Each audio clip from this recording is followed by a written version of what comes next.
Ted Cruz and Josh Hawley were my former students in legislation in classes I taught at the Harvard Law School and the Yale Law School, respectively. I was thoroughly disgusted with the reprehensible behavior and the reprehensible language of both of my former students. I've been a law professor almost 40 years, the last 22 at Yale. Ted Cruz was a very memorable student. He was not a shrinking violet. I don't think he was very popular among his fellow students, but I think the faculty, including me, really enjoyed him as a student and respected him. Josh Hawley was quieter, vastly more popular with his fellow students. He was not as outspoken a class participant as Ted Cruz had been, and was not as outstanding a student. They were very conservative, they were very ambitious, they were presumably Republicans, and were going to advance through their connections politically.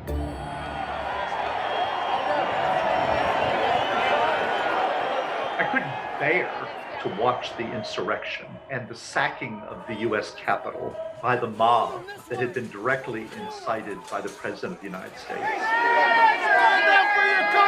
and indirectly incited by the President's supporters, including my student Josh Hawley, whose clenched fist as he entered the Capitol building surely played its own role in inspiring and inflaming the crowd.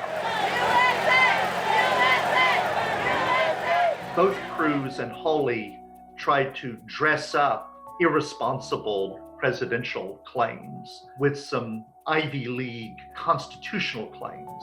I look to history, to the precedent of the 1876 election, the Hayes-Tilden election, where this Congress appointed an electoral commission to examine claims of voter fraud. And what I would urge of this body is that we do the same, that we appoint an electoral commission to conduct a 10-day emergency audit. Well, okay, he's very learned. He knows about that. But it's very inapt for a number of reasons. One reason is that the 1877 commission is a terrible precedent. It's a terrible precedent. Why? Because the Republicans stole that election. The Democrats, Tilden, got a majority of the vote. The loser, Hayes, his allies basically usurped, stole electors in South Carolina, Florida, and Louisiana, where the popular majorities had been against the Republicans. And then if that's not enough, Senator Cruz seems to have conveniently forgotten that in 1877, the president didn't take office until March. And so the Electoral Commission was not under the time pressure in that year that it would have been in 2021. Pennsylvania elected officials passed a whole new law that allows universal mail-in balloting. This was the statute that governed this last election, in which there are over 2.5 million mail-in ballots in Pennsylvania. The Pennsylvania Supreme Court hasn't heard the case. There's no other court to go to hear the case in the state. And so this is the appropriate place. This lawsuit after the election was asking the Pennsylvania judiciary to invalidate 2 million voters. I don't think I've ever seen anything like it in the history of presidential elections. It was not challenged in 2019, which the statute said if you're going to challenge it this year. It was not challenged in 2020, before the election, at all.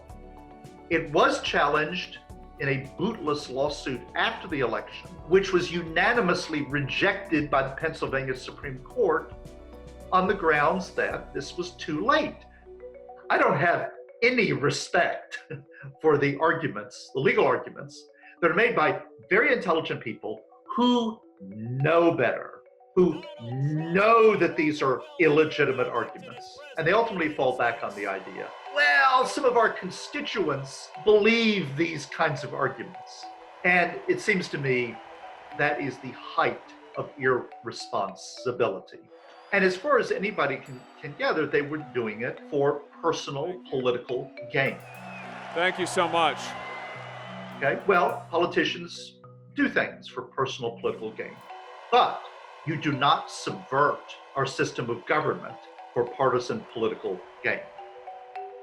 I was raised as a Republican. I'm an independent The Republicans are a party that has sold its soul. And so there's this other party, which is unrecognizable to me, whose members are terrified of criticizing a sociopathic president who seems to be holding them hostage electorally.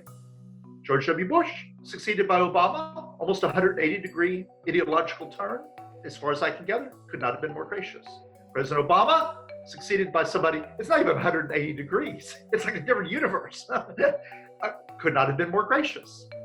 President Trump handing over to Joe Biden, the sorest, most bitter, sour grapes loser in American history. I think at the very least, the American people deserve an